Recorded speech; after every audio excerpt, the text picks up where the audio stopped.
Then, starting on July 19th, 2016, and ending on July 16th, 2019, 4 books were published in a series entitled Tales from the Haunted Mansion. And yes, Tales from the Haunted Mansion is different than Enter If You Dare Scary Tales from the Haunted Mansion. These tales do not claim to be scary.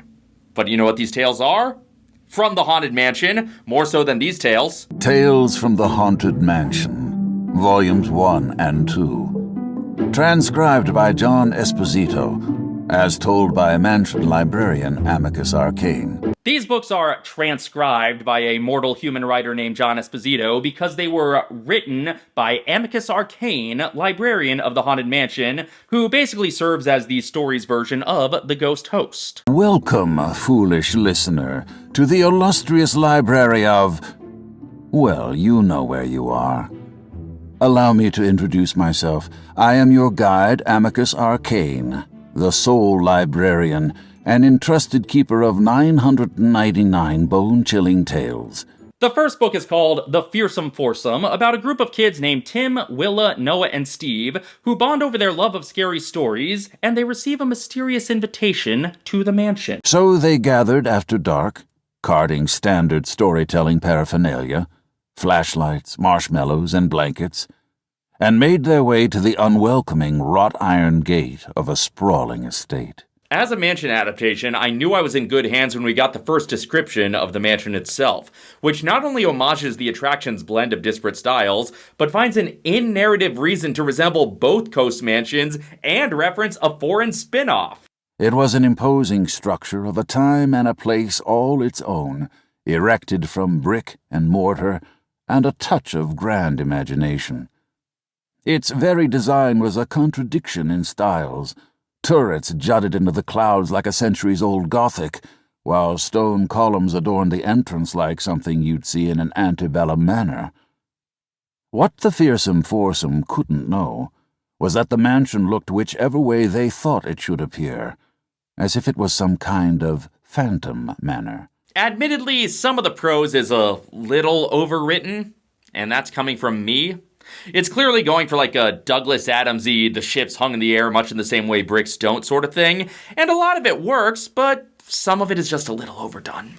Just a smidge. And then something utterly bizarre for a book called Adventures in Happyville took place. But for one called Tales from the Haunted Mansion, it was not so unusual at all.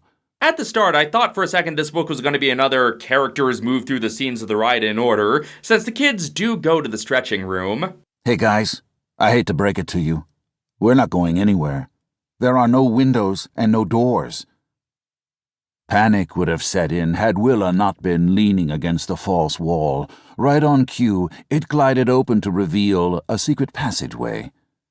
She couldn't resist embracing this magical moment. There's always my way. Had they remained a second longer, they would have witnessed a series of lightning flashes flickering from the dome, and then they would have seen the figure of a man hanging by a noose from the rafters. But they had already moved on, so they were spared.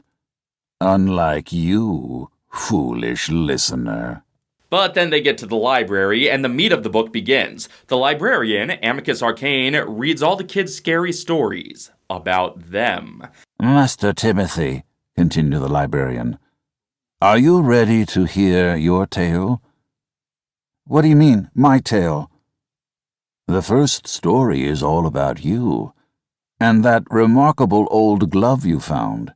Tim's story, Lonigan's Glove, is about his love of baseball, and the time he took the glove of the legendary Lefty Lonigan, a glove that comes with its share of curses.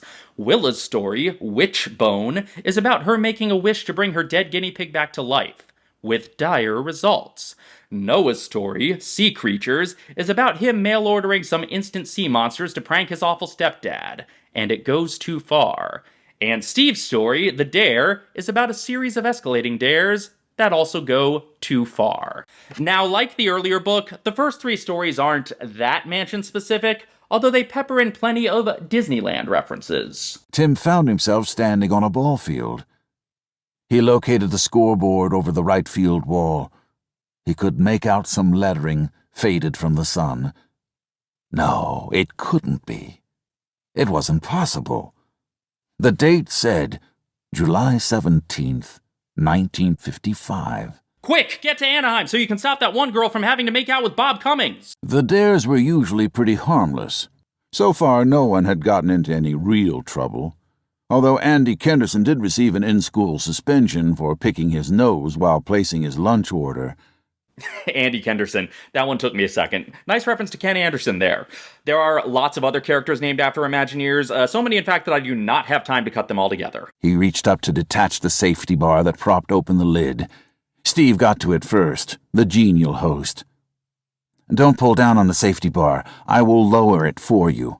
Yeah, the final story starts with just references like the first three, but then when Steve gets to the graveyard at night, that's when we're firmly in mansion-y territory. To compensate, he switched his cell to night vision mode. Moving it back and forth, he picked up an image. There were 3 dudes hunched together by the side of the road.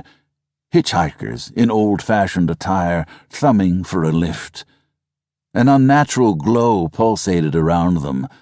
Probably a camera defect or a lens flare. Steve couldn't tell which. But when he glanced up to see them live, the hitchhikers were gone. They must have found a ride. Good for them. Even before that last story got more mansion-y, I found myself more accepting of the disparate ghost stories of this book than I did of the earlier book, because this one started with such a mansion-y framing device. That went a long way to selling me on whatever the book wanted to throw at me. At the end of the book, the truth is revealed. These stories are all real, but these children have forgotten. They are the newest residents in the mansion. And they go from scared to excited. Their ethereal forms took flight, joining the other spirits in their midst. Music swept in from beyond the bookshelves. The party was just getting started, and Willa so wanted to join in. "Let's go, Timbo. Take me dancing." She took Tim's hand and floated through the wall in search of the ballroom. A moment later, the rest of Tim's parts followed. The book series continues in a similar format. Each book features someone coming in contact with the mansion and hearing ghost stories before learning some sort of a truth. Some of these ghost stories are backstories of specific mansion residents, others are stories of ghosts we don't necessarily know, but they all feel like part of the same world, not only as the mansion, but as each other. Very unhappy returns. Why have you come back? The second book is called Midnight at Madame Leota's, and unfortunately, despite being the title character, Leota only has a cameo toward the end. The middle-aged medium in the speckled bandana and matching peasant dress called forth spirits from the netherworld. Or so she claimed. "Spirit, present thyself," commanded Madame Harriet. What? You were expecting someone else? Patience, foolish listener. It's not yet midnight. The main character of Book 2 is actually Willa's brother, William, now a renowned skeptic, spending his life disproving the supernatural, but secretly hoping to find proof of it so he can talk to his sister one last time. In his searching, he finds the mansion, and Amicus tells him some stories. The librarian reached for a book on the highest shelf. It floated down to his hand, Volume 2 engraved on its spine. "What are you doing?" William asked. "Selecting a tale." The librarian sank into the high-backed velvet chair and opened the old tome. The first story in this book is set at a carnival, and it features a pretty girl named Jane and her jealous friend Connie. Is Connie Constance Hatchaway?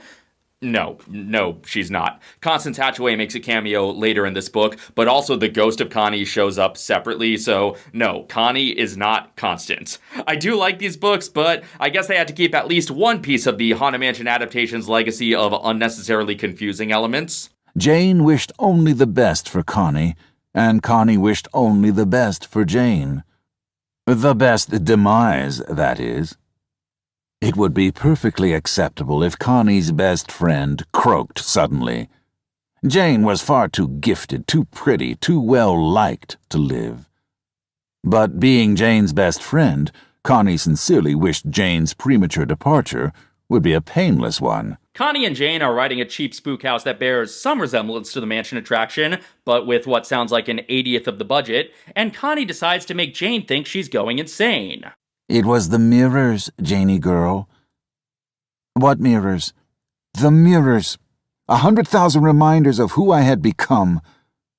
And for a split second, Connie sounded like her old self again. Had become? What are you talking about? You're Connie.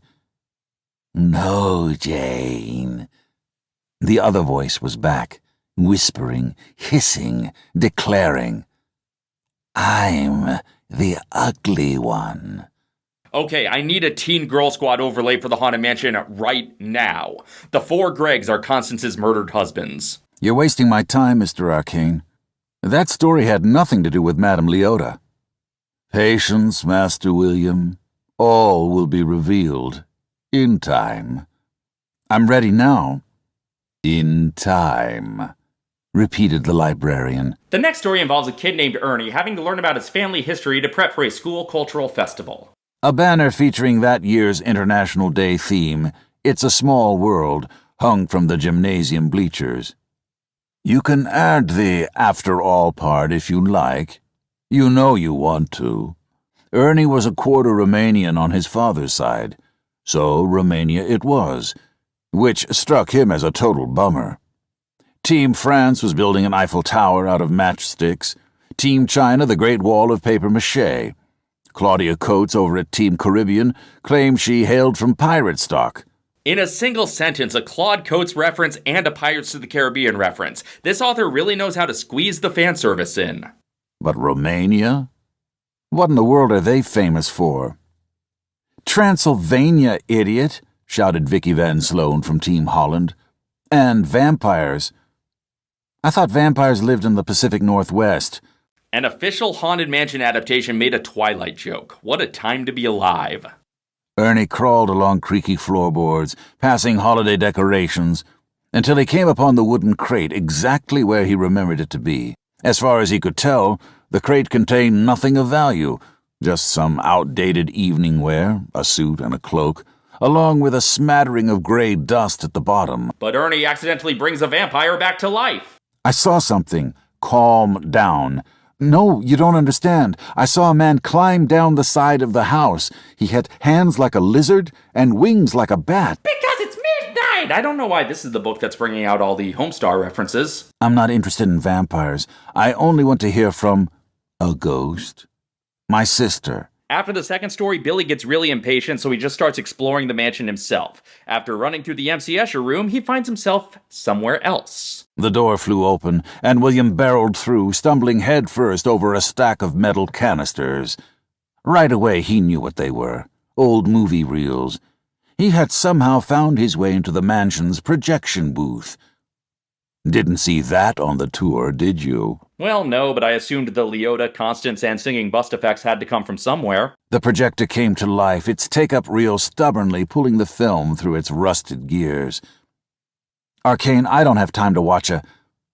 The librarian pressed a bony finger to his lips. Shh. Don't spoil it for the audience. The next story is about a movie theater that gets foreclosed on by an evil banker, leaving its owner, Uncle Rory, to die of a broken heart. Just so much Naboo blood running through these stories. The day Uncle Rory died was the second worst day of Mark's life. The day Uncle Rory came back from the dead was the worst. But Rory's nephew Mark inherits the storage space full of old movies. Haunted old movies full of the ghosts of Hollywood's past. And those ghosts have their revenge on the evil banker. Trevelyan's disembodied head turned and handed it to a ghostly figure that had emerged from a mausoleum. The strange apparition held a cane and wore a top hat and a cloak with a high-pointed collar. He took the banker's head and placed it into a large container. A hat box, if you will. And once again, hold for studio audience applause. He stopped and slowly turned to look directly into the camera, directly at Mark. The audience demands a proper ending, he said. After that story, Billy leaves the projection room and finally makes his way to the attic, where he comes face to face with Constance, who again is not Connie. Excuse me, can you tell me about Madame Leota? The bride spun around, her feet never touching the floor. Leota is dead, she hissed, floating toward William, her face obstructed by a veil. I'm the one you want. So many of these stories just can't get past the idea of the bride versus Leota. Whatever happened to strong women supporting each other? William closed his eyes, the dutiful suitor, as the axe went up. But as he awaited the final blow, a child's hand took hold of his, and William felt himself being whisked out of the attic. But Billy is rescued from Constance by a ghost girl named Camille. And the final story is hers. All right, let's go. What's her story? I thought you'd never ask. Basically, she was a mute girl in an abusive situation, and she gets stuck in a cellar, and, I don't want to get into the gross details, but the chapter is called The Roaches. Camille, where is she? Why do you care? She's merely a character in a story. Isn't that right, Master William? Finally, after all those stories, Billy gets his audience with Madame Leota. A large crystal ball filled with mist was floating above a table. He approached and, for the first time, did not question what he saw. Madame Leota. The mist inside the ball dissipated, forming a rim of wild blue hair. Then a face appeared, the visage of a handsome lady, surrounded by a phosphorescent glow. Finally, a book with a flattering depiction of Leota. Was that so hard? I seek forgiveness. His voice cracked, and she could barely hear him say, It's my fault. She's dead. Madame Leota's face turned red. Explain yourself. William's eyes grew heavy. It had to do with a pet, a guinea pig. You see, Chubbs was mine, and then he was hers, and... You're not going to believe this next part. I'm a floating head. Try me. And a self-aware Leota. It may just be a cameo here, but it's a very respectful cameo. I require something personal. He withdrew the item from his pocket, a bracelet with 4 charms representing each of his sister's pets, a rabbit, a parrot, a goldfish, and a guinea pig. So Leota conducts her seance, and Willa does not appear, but Noah and Steve do, and Leota makes them escort Billy to the ballroom, where he finally gets his audience with his sister. You never said goodbye, he added, as he placed it on her wrist. Most people never do. William bowed his head in shame. Billy apologizes because he felt responsible for Willa's death, but Willa absolves him of any guilt and tells him that he has to go live his life and move on. They have a very touching goodbye. It's a very sweet story. Once again, I'm getting emotional about original characters in a Haunted Mansion story. For William Gaines, the world was once again filled with the unexplainable, the unimaginable, the magical. The individual stories in this one were all pretty good, with, varying levels of mansion connectivity, but the framing device was a beautiful meditation on grief and closure. This series is, good. Still here, foolish listener? Congratulations to you and 1,000 curses to us. Book 3, Grim Grinning Ghosts, follows a new gang of characters, a tough guy just out of the joint who joins some old colleagues to make a delivery to the mansion, where Amicus tells them the stories behind the items they're delivering. Enter freely. Pass through our spiked gates. Hear the cry of the raven, and roam our cavernous corridors, where doors breathe and walls have eyes, where the things that haunt your dreams are real, and death is only the beginning. Are they referencing Universal rides now? For when the sun goes down, the true nature of the mansion is revealed. The bit of backstory in this book does acknowledge the span of backstories given to the mansion over the years, but it establishes that they don't matter. Its precise history remains a mystery, concealed by fiction, contradicted by fact, one of the few glorious enigmas remaining in a world obsessed with origin stories. That's the way to do it, if you ask me. It's not about the how or the why of the mansion, it's just about the stories of the individual ghosts.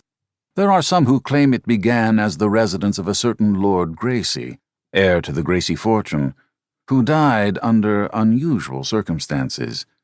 His body was discovered hanging under a skylight in the main foyer. Others cling to the tale of a merciless sea captain whose treasures remain hidden within the mansion's walls, along with the body of his late wife. Still others suggest the mansion was designed by a mad genius for the sole purpose of transforming it into a deadly amusement park. Nobody would believe that this was in an amusement park.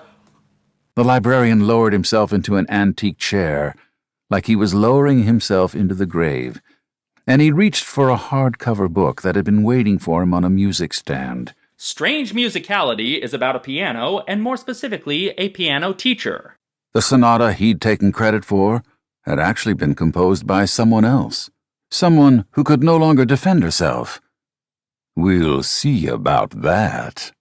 Basically, a young musical prodigy is getting acclaim for his original composition, and he's not telling anyone that he stole it from the dead music teacher, but he thinks he's getting away scot-free until he starts to hear the tune everywhere in a very Telltale Heart sort of way. But, with actual confirmed supernatural elements and not just guilt. Amicus stopped by the head of the sarcophagus, where he knocked 3 times with his free hand. It's tea time. Some Tea with the Mummy is, as far as I can tell, not a reference to Tony's old show, but it is, as the name suggests, the backstory of the tea-drinking mummy and the tea brand he was once a mascot for. It came in 3 fabulous flavors: Original Blend, Earl Grey, and Bountiful Boysenberry. Okay, the Revenge of the Mummy quote might have been coincidence, but that had to be a Knott's tribute. We've officially moved beyond just Disney park references. According to the packaging, Tusk's tasty Tanis tea was derived from the ancient Tanis plant, thought to be extinct until an expedition uncovered a remarkably virile specimen under the sands of Egypt. This centers on a cultural grave robber named Colonel Bartholomew Tusk, who has convinced himself that he doesn't have that evil a relationship with the cultures he explores. The colonel hadn't hurt anyone. He was a mostly honest businessman, and Tanis tea had raked in an honest fortune fair and square. If it hadn't been Tusk, it would have been one of his competitors, Lord Henry Mystic, perhaps. Okay, and now we've officially referenced all the mansion-adjacent attractions that aren't actually the mansion. There is a curse, explained the foreman. A most terrible curse. Colonel Tusk tisk-tisked the idea. Curses generally are terrible, that is. That's what makes them curses. Tusk raids Prince Amonmose's grave despite a high priest's warning to leave the tomb alone. In the tomb, Tusk finds all these Tanis leaves, and true to Western explorers' ability to make money off of things that aren't theirs, he turns the leaves into a tea brand. What he doesn't know is that the tea can bring the mummy back to life, and things do not end well for him. The librarian opened the book and, with Marge and Pasquale his unwitting audience, began to read our 3rd and final tale. And the door that breathes is the backstory of, as you would expect, the breathing door, and it might be the saddest story in the entire series. The door is made of wood that was cut down from a sacred tree that a young witch died trying to protect, and the witch's soul is in the door, and that's why it's breathing. And you disrespect it by calling it big-ass termites, Eddie? The breathing door was back where it belonged, inside the narrow corridor next to others of its kind. I'll be honest, I didn't enjoy the framing device of this one quite as much as I did of the first 2. I just didn't really latch onto any of the characters this time around the way I did with the Fearsome Foursome and with Billy, but all the individual stories in this one are great. I loved them all as backstories for mansion residents. We want to leave, shouted Marge at the top of her lungs. But you can't leave, replied the librarian. Not without this. He slid his gloved hand into his jacket. Marge and Pasquale backed away, holding hands, anticipating the horror. What was he reaching for? The librarian removed a musty old billfold from his inside pocket. He opened it and began counting out money. Your final payment. Book 4 was published specifically for the Haunted Mansion's 50th anniversary. The party began on August 9th, 1969. I'm not sure what the in-universe significance of that date is, since I'm pretty sure the mansion in-world has been around longer than that, but maybe the ghosts were just hovering elsewhere and then made their way to the mansion on that date. The frame story here is about Prudence Pock, a name known from the Haunted Mansion Q. Prudence Pock is in an asylum where Dr. Ackerman checks in on her, and instead of Amicus, it's Prudence telling stories to Dr. Ackerman this time. First, we get a little story about the first time she went to the Haunted Mansion. She had visited Route 13 many times in the past. What respectable ghost rider hadn't? Her first time was when she was doing research for a story on those legendary hitchhiking ghosts, one of whom was a distant relation. Okay, so I'm guessing that line is because Phineas Pock is another name that comes up in the various mansion graveyards, and one of the hitchhiking ghosts is said to be named Phineas. So this book seems to be purporting that no matter what last name the comics gave him, that hitchhiking ghost is Phineas Pock, relative of Prudence Pock.